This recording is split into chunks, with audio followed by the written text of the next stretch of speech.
Warning: this story contains mature content that may not be appropriate for listeners under 13.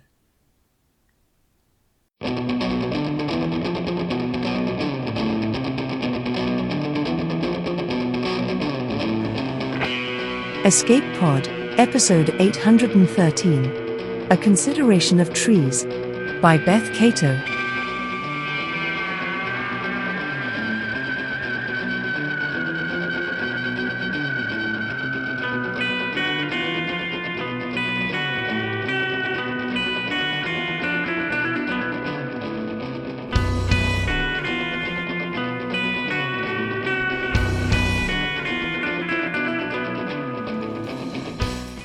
Hi everyone, I'm Alistair, your host, and this is Escape Pod. So, as we round the corner into December, get ready, because boy do we have a story for you in this, the first week of the last chunk of this at times seemingly endless-seeming year. Nebula Award-nominated Beth Cato is the author of the Clockwork Dagger duology and the Blood of Earth trilogy, both available from Harper Voyager. Beth is a Hanford, California native, transplanted to the Arizona desert where she lives with her husband, son, and requisite cats. Follow her at bethcato.com and on Twitter at BethCato. Your reader this week is Sandra Espinosa. Sandra is a New York-born and raised voice actress. Bilingual, with a background in English literature and writing, she's always been fascinated with what people were saying and the broad palette of ways to say it.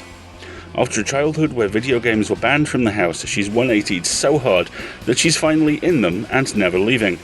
Some games Sandra's voiced for include Brawl Stars, Heroes of Newerth, Marvel's Avengers Academy, and the critically acclaimed Wadget Eye Games point-and-click adventure game, Unavowed. Get to know her at dustyoldroses.com and follow on Twitter and Facebook. Once again, at Dusty Old Roses. So, should we go to the woods? Because I hear it's story time. A Consideration of Trees, by Beth Cato. Narrated by Sandra Espinosa. As a xeno-arbitrator, I was accustomed to working with concepts and situations deemed peculiar by most of humanity. Often, though, my own species confounded me most of all. I fear you misunderstood my advertisement.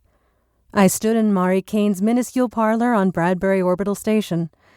My felizard partner, Petey, twitched in his nest atop my silvering crown braids. I usually mediate between different species. You need a private investigator to look into a suspicious death. Rainbow Charm Corporation owns the local investigators. Madame Alameda, you're from off-station. I couldn't find any corporate affiliations in your history. You're the independent investigator I want to hire. A pleading note crept into her voice. I appreciate your confidence in me, but Bradbury Orbital is property of Rainbow Charm. Petey spoke directly into my mind via our neural bond, his 4-inch-long body flexing as he hummed in thought. That's a Thrassi-owned firm. This could be a cultural misunderstanding. This still isn't my purview, I finished, speaking aloud to both of them at once. I study stories, new and old, and use them to bridge misunderstandings between different kinds of life forms. If you had a Merkel as your neighbor, for instance, who began screaming nonstop if rain lasted for more than a day, I could explain why and advise the Merkel on more appropriate responses. Honestly, I would have preferred to work with the screaming Merkel about then.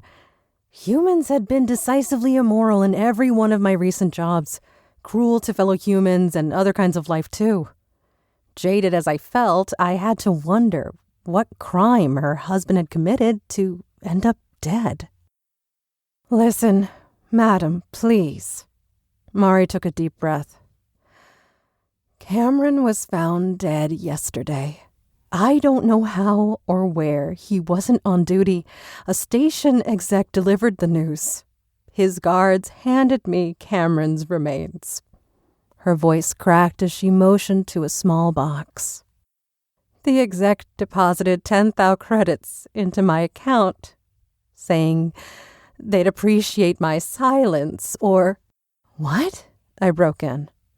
Megacorporations snared citizens in litigation that extended beyond victims' lifespans. They did not hand out payoffs. Was the exec human or Thrassi? Thrassi. Petey spoke via our link. Thrassi are usually cautious about how they handle human dead because of their own beliefs in the afterlife. He sounded genuinely puzzled. This case would make for an interesting paycheck, Alameda. Yeah, money, food, and decent beds were nice and all, but this was another human case, and one with a dead, possibly criminal man and grieving widow. That meant messy family emotions. Ugh. My own family. Well, as far as I was concerned, my blood relations could wallow in a radioactive fallout zone. I paced along a wall with animated photographs. Cameron and Mari looked at each other with genuine love. I averted my gaze, finding a shelf of small carved wooden animals. Beautiful work, unusual for a working-class home on an orbital above Earth. I shouldn't take this case, I thought. I'd just end up feeling even more disillusioned about my own kind. And yet, we finalized the contract. I headed back through the station with Petey. This case is fishier than a barrel of fish, I said to him. I took the liberty of pinging Amir since you hoped to meet up anyway, he said. Thanks, Petey. I couldn't ask for a better partner. The lizards didn't usually brain bond with humans. We're too aggro, the bullies of the universe, as my recent cases had reaffirmed. I often teased Petey that he just liked to lounge on my head all day. He resembled a cat melded with a gecko, slickly furred and blue, and favored laziness in warm places. Amir will be baffled by this bizarrely philanthropic behavior too, I said.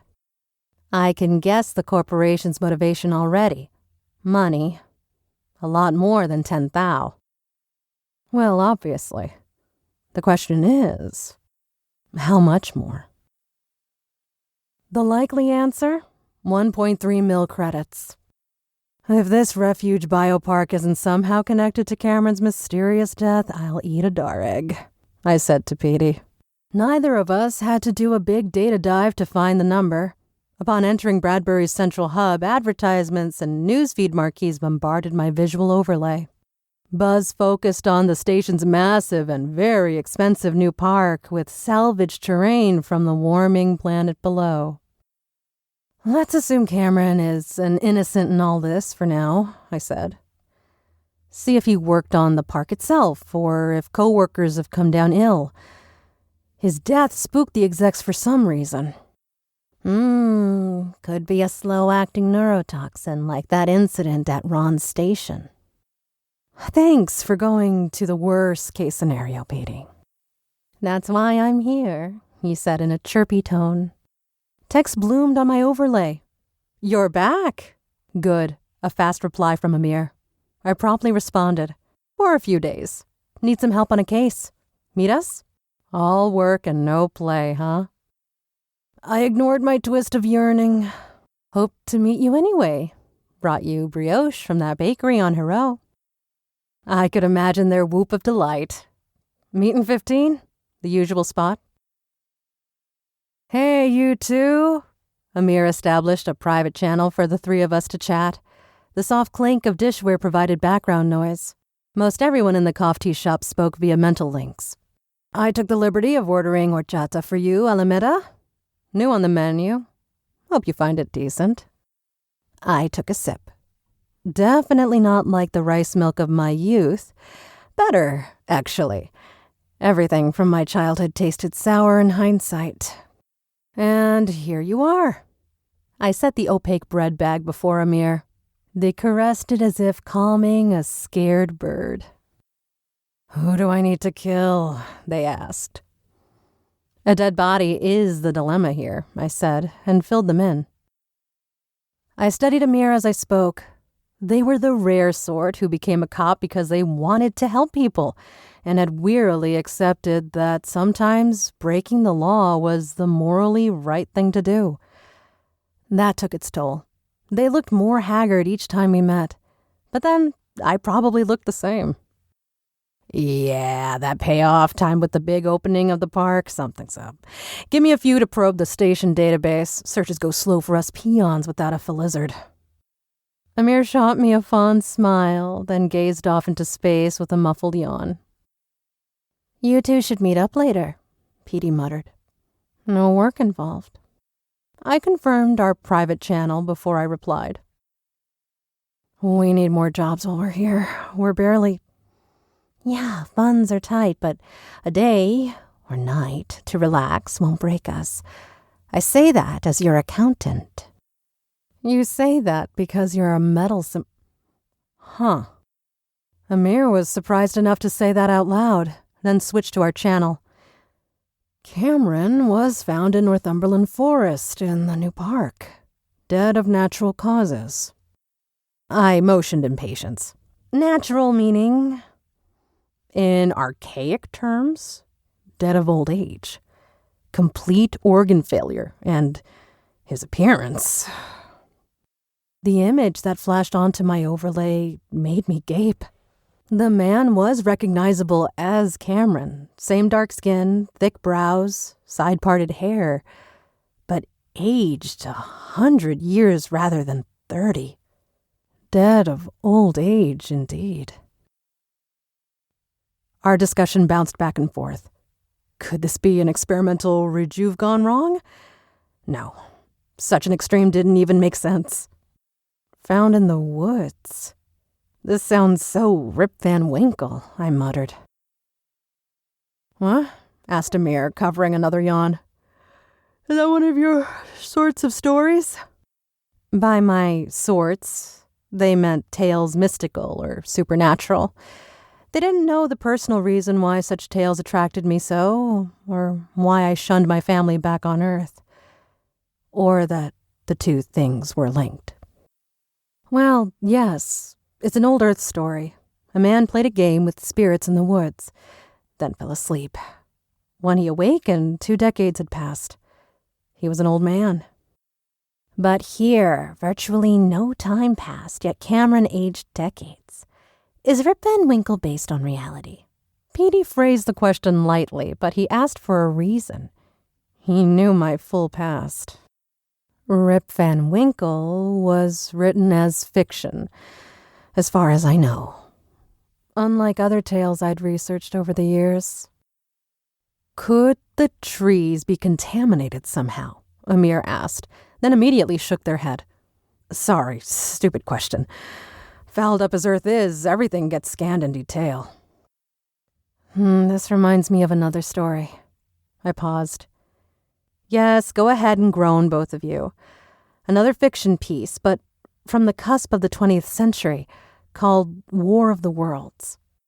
What, did the trees rise up and attack? Amir's expression was of fond amusement. No, this featured a Martian invasion that almost destroyed humanity. The aliens abruptly die. Turned out they weren't immune to earthly pathogens. And you really need to get to sleep, Amir. I frowned. You should have told me I caught you right after a shift. No, because then you would have put off meeting. You're right, though. I do need to hit the bunk. I work again in 10. They covered another yawn. Promise me you won't become an old corpse in the park. I'll ping you later to verify I'm among the living. They stood, cradling the bread like a baby. I hope you get answers. If weird things keep happening in the woods, Rainbow Charm will toast that zone. Be careful. You too. A mugger might try to nab that brioche. Let him try. They winked as they strolled out. We soon followed. Ubiquitous directions made the park easy to find. As I crossed the threshold, a domed sky opened above me, the effect stunning in its realism. Sunlight warmed my face. Birds, real, actual birds, swooped and cawed above.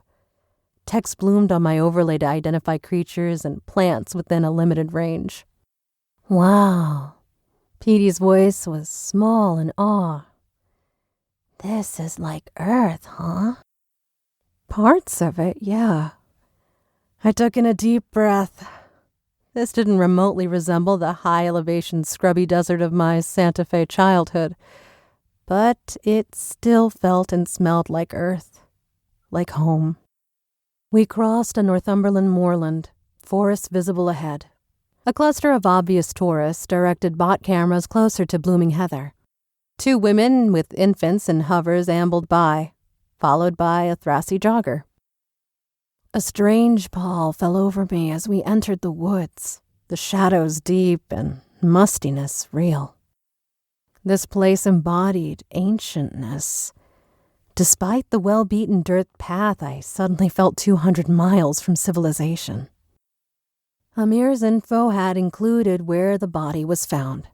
A grove of particularly grandiose oaks guarded the spot amid thick vegetation. The leaves and mud looked undisturbed. No signs of a formal police investigation. I shook my head. This was a panicked cover-up from the time they found Cameron. "Time to find a nosy local?" Petey asked as we headed toward the periphery of the woods. Yes, indeed. No matter the nature of my cases, no matter the species involved, someone in the vicinity always spied on proceedings and was happy to blab about everything they'd witnessed. A few minutes of study led me toward an older human on a bench. Her feet jutted out to boldly expose a silver prosthetic leg. She eyed us with blatant curiosity. "I've never seen a lizard on station before. Welcome, both of you." She shared our ID via overlay. Lulu Okizi. "I used to pilot a transport to Mur. It's a lovely place." "Did you?" Petey spoke aloud, voice rusty with disuse but full of delight. "Few humans visit my homeworld." "Good. Keeps it decent," Lulu grunted. "Now, your kind don't explore for no reason. What brings you here?" "We're curious about an incident nearby," I said. "Which one?" Lulu arched a silvery brow. "There's more than one?" Petey perked up in curiosity, claws grazing my scalp. "Someone was hurt in the woods yesterday. I watched them get evacuated." She clicked her teeth. "Then there's the poor girl dragged out here every evening." "What girl?" I asked. "Oh, she's maybe 7 and screams bloody murder when her nanbot drags her by the woods. At least she used to. She stays quiet now, but clearly hates the place. Claimed the forest stole her baby brother. Sounds downright medieval, don't it?" She laughed. "What?" Her words doused me like cold water. "Of course her brother's in a hover right there, which makes the whole thing even sillier." "You said they come by in the evening. Has that happened already today?" Petey asked. "Not yet." Via private channel, Petey said, "Take deep breaths, Alameda. I'll chat our way out of here." He knew her words had gotten to me, bless him. I stood with a pasted-on smile as he kept talking. At age 7, I'd been the one screaming for help after my cousin Jose had been dragged into a canal by La Llorona, the legendary wailing specter in white. Older kids used her as a threat to scare the younger set, and probably had for hundreds of years. Stay out too late by the water, and that old ghost'll drown you like she did her own kids. I didn't believe in her until I saw her with my own eyes. Her plaintive song didn't lure me, but Jose. He'd have tried to save flies from drowning. He wanted to help the sad lady, too. Afterward, the police had been tactful enough to suggest I needed therapy. An aunt hinted I'd killed Jose for some petty reason and lied about La Llorona to cover it up. The rest of my family, they never forgave me for letting Jose die, which was fine. I never forgave them for years of snide remarks about my sanity, plus outright physical abuse. Despite the cruelty I endured, I never doubted what I saw. That didn't make me a sucker for every similar story that came along, though. I needed to meet this girl. Petey wrapped up the conversation and we retreated to another bench with a view. We idled in wait. Finally, a Nanbot with a hover and a small child strolled up the path. I advanced to intercept them. The young human remained quiet, but by her wide eyes and twitchy movements, she looked ready to bolt if something lunged from the woods. That gave me an idea. "Hey, Petey, search for myths about Northumberland forests." "Like if ghosts enjoy playing ninepins there?" he quipped, referencing Rip Van Winkle. "That, or replace infants with clones." "These trees need new hobbies," he muttered. "By the way, your cuteness will likely be helpful in the next few minutes, just to remind you." His groan filled my head. Like I need a reminder. Human children loved Felizards. I totally understood the attraction, and also why Felizards were deeply insulted by being treated as pets when they were superior to humans in a lot of ways. Petey griped, but he didn't mind, really. "Ah, this is a Martian Nanbot model. 1980-1, he said via channel as we drew close. Servbots in that range were nigh obsolete from the get-go. By default, they regard unfamiliar humans as hostile." "That sounds bad." "Only for you. Felizards, on the contrary, are deemed harmless, so long as our public ID shows we're current on standard immunizations." He bounded from his nest atop my head. "In other words, its programming is so terrible it thinks you're a cat. What makes me think you've taken advantage of this lapse before?" The Nanbot gave Petey an obvious scan as he trotted up on stubby legs. The girl gasped and held her arms wide. He accepted the invitation and leaped up to her shoulder. In contrast, I came within 5 feet and the bot sheltered its 2 charges. "Stranger, maintain your distance from these children," the Nanbot spoke in a perky tone. "You're so soft," the girl crooned as she stroked Petey. He leaned into her touch. "I've only seen Felizards in bits. Your Nanbot's not that smart, is it?" Petey spoke in a whisper. Indeed, it didn't seem to register that he had spoken at all. "It's not," she whispered back. "But that's okay sometimes." The Nanbot's eyes clicked as its gaze roved between us. "You should be wary of speaking to strangers." "I approached because your female charge appeared upset. If you examine my credentials," I said to the bot, inviting it to download the data, "you'll see I'm a xenoarbitrator. I wanted to make sure she was okay." I wished I could ask the girl's name, but that was certain to set off the bot. "My charge has no need of your services." "The woods scare me," the girl blurted, stroking Petey's spine. She looked me in the eye, clearly relieved to have a receptive audience.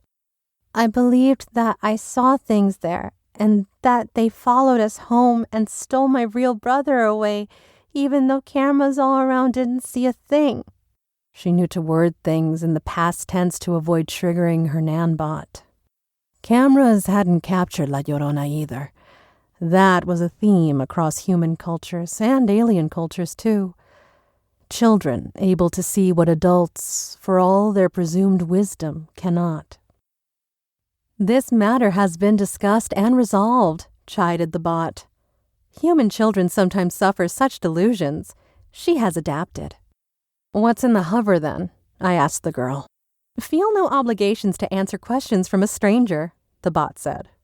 "Something that looks like my brother, but isn't my brother. Not that he's bad or anything." To my surprise, the girl looked his way with genuine concern. "The station would be scary to someone who only lived in a forest." "Alameda," Petey spoke over our channel. "These incidents out of the forest do match old stories from the Northumberland region."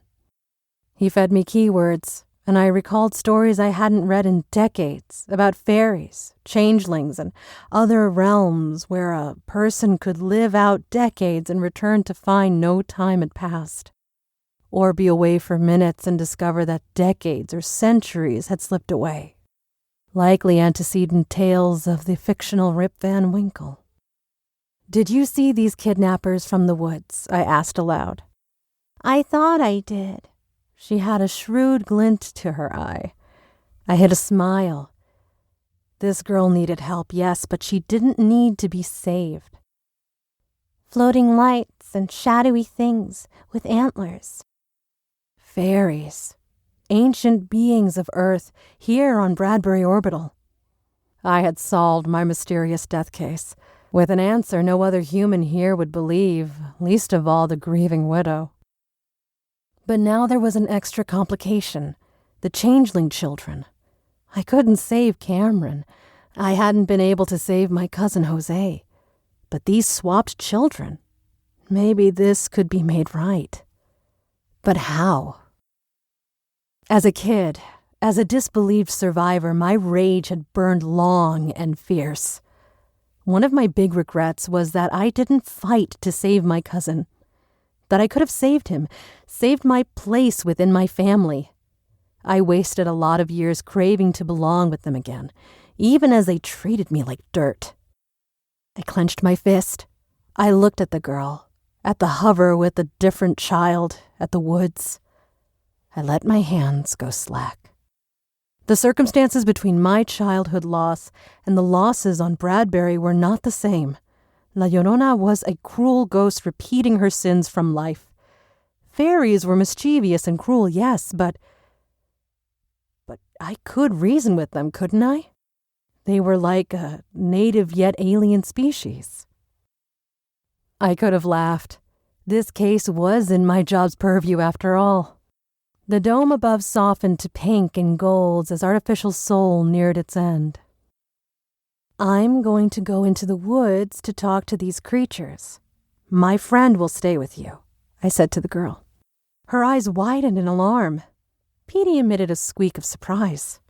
I faced the bot, lowering my voice. This is a therapeutic technique that's used on Dralnar when younglings and creches develop fears about attacks by extinct predators. Adults sign treaties with the monsters to keep them away. Dralnar. Its processors considered this. Yes, I see records of this method. You may commence, but no, we cannot stay out after dark. Alameda, you sure about this? Petey asked via our link. No, but I'm uniquely qualified to act as ambassador here and now. That made me feel stronger, like the loss of Jose and my whole family could directly help other families at last. Here's hoping I don't end up like Cameron. We still don't know why they killed him and no one else. That we know of. Always with the optimism, huh, Petey? The ethereal feel of the forest deepened as light faded. Birds seemed to hush in suspense as I returned to the oak grove. I studied the shadows, every rustle increasing my unease. These woods were reminiscent of War of the Worlds. Unseen things lurked, ready to kill me. I took a deep breath. I had to do this. I needed to do this. No kids needed to deal with trauma even remotely close to mine. I'm here to speak with the fairies who have long resided in these woods, newly transplanted to Bradbury Orbital. To my left, a twig snapped. My heartbeat threatened to pound out of my chest.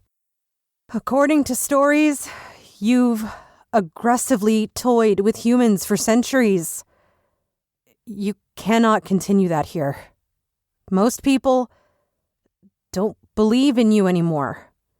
Your existence doesn't register on modern technology. This does give you some advantages. More subterfuge for certain, but it also makes you and these woods even more vulnerable. The forest became impossibly quieter. I had a strange sense that many things, were listening. I resolved to be blunt. If people continue to die here, this place will be viewed as a liability by the caretakers on Bradbury Orbital. They'll destroy the forest. They won't know that they're destroying you along with it. Or maybe the fairies would simply be sealed in their other realm. In any case, the loss of the woods couldn't bode well for them. The sound of creaking wood drew my attention to my left, to a moving branch far above my head level. The limb had to be about as thick as my arm. Only after it pushed aside smaller branches did I realize it was an arm, one twice the length of mine, garbed in pleated cloth that resembled bark. Or was it actual bark? I wasn't about to ask. I couldn't muster words at all as I craned my head to gawk at a brown face, smooth yet ancient. Motes of light circled around it like satellites. The fairies had tilted to one side, scrutinizing me with eyes the incredible black of deep space. I waited for it to speak, or to kill me, to do something. What's happening there? Broke in Petey. Your anxiety levels just jumped higher than a Garkak. I see one. More than one. I corrected myself. The lights had to be tiny fairies.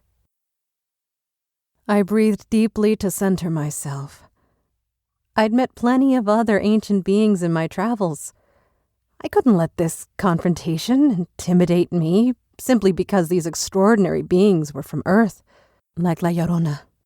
With that reminder of my past, I took care with my next words to ensure that I would have a future. I continued.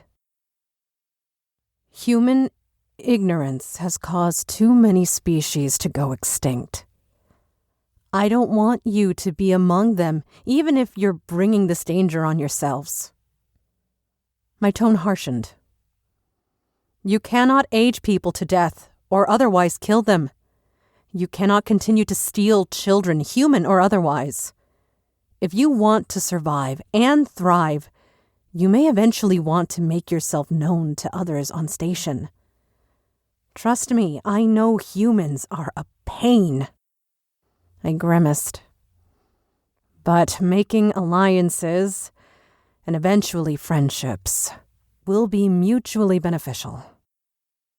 The tree being tilted its head the other way, the impenetrable gaze never leaving mine. Behind it, the woods continued to crackle with unseen life.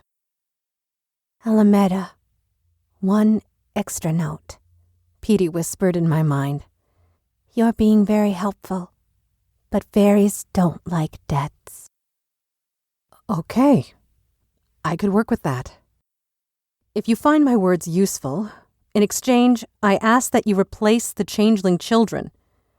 Please keep them unaged, unaltered. I racked my brain, but couldn't think of anything else. I sincerely hope you and your forest can become good neighbors here on Bradbury Orbital. Thank you for listening. I barely breathed as I waited for a response. After what felt like forever, it dipped its head in an unmistakable nod, then took a graceful step backward, vanishing in an instant. The motes left brief yellow contrails as they followed. Utter silence fell over the forest. I lingered for a moment, stupefied, and then headed back through the brush. Never before had my back felt so vulnerable. Exiting the woods, I took in a deep breath as if I'd been drowning. I'm alive, I sent Petey. I looked at my hands, touched my face. I'm the same old me, right? According to the data I'm reading, yep. Did you hear any reply? Nothing registered on my end. I started walking. They didn't need to speak. They understood. The girl greeted me with a teary hug. Since she had initiated contact, the bot didn't react. This thing was about as lousy a caretaker as my own parents, and that was saying something. I pulled back to look the girl in the eye, still wary of the bot and my presumed therapeutic technique. The creatures in the woods are called fairies. Look up old books from Earth, 19th, 20th, 21st century, and you'll find lots of stories. I asked them to bring back your brother, but I held up a hand in caution. I don't know if they will. Fairies. She tested the strange word on her tongue. Do you think if they take this brother back, I can still be friends with him too? Her compassion left me momentarily speechless. If the exchange happens, ask the trees later on. Her nod was grave. Ask the trees. I think I can do that. She regarded the distant forest. I don't feel so scared now that I know what's there. I hope I can still be friends with both of my brothers. I hope so too, I muttered. Mari Kane accepted my redacted report with a stifled sob. At least Cameron died of natural causes in the forest. He loved trees. We spoke in her parlor again. She gazed toward the carved figures, a ghost of a smile on her lips. Did Cameron make those? I asked. Oh, yes, madam. Whenever we traveled to the surface, he'd bring back pieces of wood. He was so excited about the park opening here. Bring back, Petey murmured in my head. Meaning he smuggled wood past environmental inspectors. I replied in turn. That means my gut instinct was right. Cameron was breaking station law by gleaning from the park and must have broken some kind of fairy rule as well for them to kill him like that. A few more murmured words of condolence to Mari and we left. I knew I should advertise my availability again, but I just plain didn't want to. Instead, I sent a message to Amir. Not a minute later, they replied. Need to eat breakfast before I go on shift. How about sharing a lovely loaf with me? A chortle escaped my lips. What? Asked Petey. Oh, let me guess. Amir. Would you like some time on your solar pad at the hotel? I said to Petey. I've been invited to share a loaf. Oh, is that what you humans call it now? Did you solve that case? Amir asked, utterly oblivious to Petey's innuendo in the other channel. Yes, I said, giggling to myself. Can't share the details, but I'm hopeful you won't have more problems in the woods. Hopeful. That was a change. I'd started out the day jaded as could be, and though my worst suspicions about Cameron had been confirmed, I couldn't despair too much. I smiled, optimistic for the future of the girl and her brothers, and the fairies on Bradbury Orbital. A lot of lousy humans were out there, sure. But we weren't all bad. Some of us were even willing to share their bread. I don't know about you, but I definitely did not order this dystopia, and yet, here we are. It's very easy, sometimes, I'd argue it feels almost compulsory to be angry, and sad, and frightened, and depressed, all at the same time right now. We're at the end of year 2 of a global pandemic. The climate is on fire when it isn't freezing or flooding, and sometimes all three at the same time, and we are 4+ years into a war on the certainty granted us by the scientific, intellectual, and ethical frameworks that literal centuries of society across the planet have fought, bled, and died to develop. That line from The Thing has never been far from my mind across these last 24 months. No one trusts anyone now, and we are all very tired. But that isn't all there is. That can't be all there is, because while John Lydon of Public Image Limited is right and anger is an energy, it's also exhausting. So, instead, off to the woods. The two pillars of this story speak to two of my fundamental beliefs. The first is the remarkably pragmatic approach to the supernatural that growing up on a Viking retirement home with a ferry bridge you crossed every week seriously gives you, coupled with a lightly mixed cocktail of spiritualism, Catholicism, and a lot of Vertigo comics I was in no way old enough to read. Of course, the old stories are still there. Of course, the fairies are still there. Of course, we have built on the bones of the societies and worlds that came before us. And on occasion, of course, those bones still have meat and life to them. If you go down to the woods today, you really will be sure of a big surprise. If you go down there with a bad attitude, it'll be your last one too. And then there's this. Some of us were even willing to share their bread. Vonnegut said this really well too, and we're closing with him today. But I want to focus in on this because Cato's done extraordinary work with this story, splicing one genre with another and using it to lay the heart of both absolutely bare.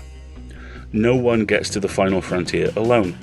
No one makes it to Mount Doom alone. We all need people, and we all hold each other together as we make our way through wherever we are this month, or week, or day, or hour, or minute.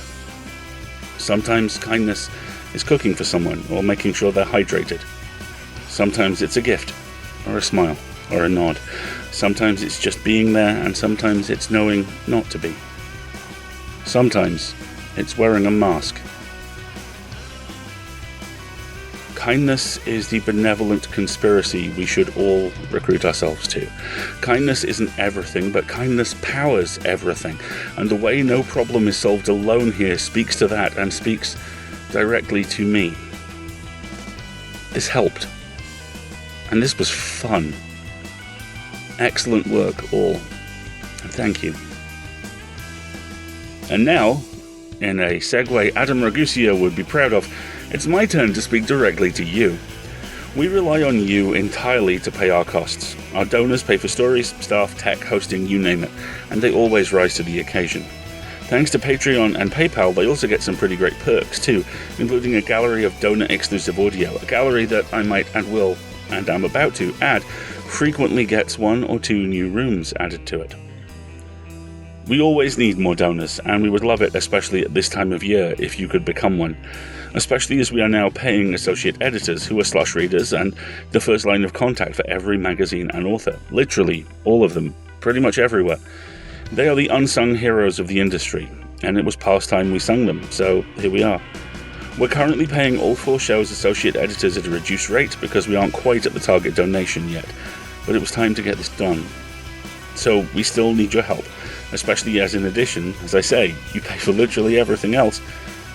If you can't afford to donate, and we understand completely, times are tight for pretty much everybody right now, perhaps you could give us some time. Did you like this story? Then why not talk about it on social media? Link to it, leave a review, anything like that helps like you would not believe. Money, like I say, literally the only thing that helps more.